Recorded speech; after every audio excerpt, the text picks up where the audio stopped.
ជំរាបសួរពុកម៉ែបងប្អូនអ្នកគ្នាពុកម៉ែបងប្អូនអ្នកគ្នាធ្លាប់ឮតាក់ទងជាមួយនឹងអាឋានសារការធ្លាយទ្រង់ដែរឬក៏អត់ហើយនេះគឺជាអាឋានសារការធ្លាយទ្រង់ដែលលោកគ្រូធំរបស់ខ្ញុំ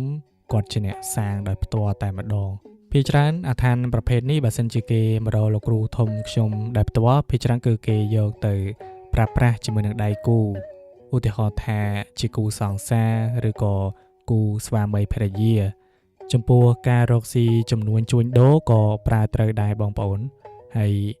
គ្រាន់តែថាអាឋានមួយនេះគឺជាស្នេហ៍សុទ្ធតែម្ដងគឺมันមានលាយការពីអ្វីនោះទេ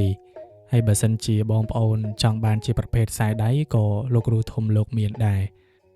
បើសិនជាពុកម៉ែបងប្អូនមាននិស្ស័យទៅលើរបស់នេះបងប្អូនអាចឆាតមកតាមរយៈ QR Telegram មួយនេះបានដែលខ្ញុំបានដាក់នៅលើវីដេអូហ្នឹងឬក៏លេខដែលខ្ញុំសរសេរនៅលើវីដេអូនេះចំពោះអាឋានប្រភេទនេះគឺលោកគ្រូធំលោកសាងមានកំណត់ហើយតើតើជាមួយនឹងអាឋានស្នេហ៍មហានិយមរបស់ខ្ញុំគឺខ្ញុំអស់ឲ្យបងប្អូនគឺខ្ញុំមិនទាន់បានដាក់សាងទៀតនោះឡើយនៅពេលដែលខ្ញុំសាងហើយកាលណាគឺខ្ញុំនឹងផុសជម្រាបជូនដល់ពុកម៉ែបងប្អូនអ្នកដែលមាននិស្ស័យហើយខ្ញុំអត់និយាយច្រើនទេបងប្អូនដែលធ្លាប់យក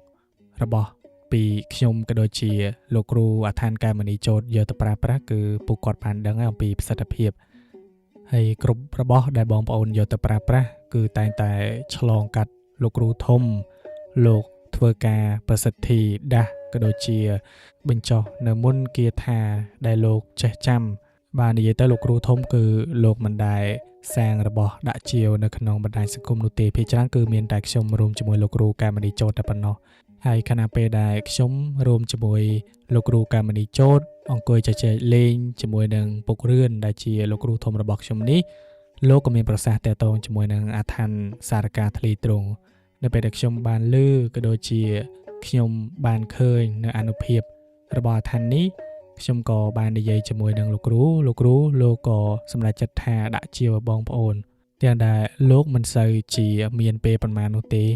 ហើយបើសិនជាបងប្អូនចង់ដឹងបន្ថែមអំពីអាឋានមួយនេះបងប្អូនអាចឆាតមកតាម Telegram នេះបានអរគុណក៏ដូចជាសូមជម្រាបលា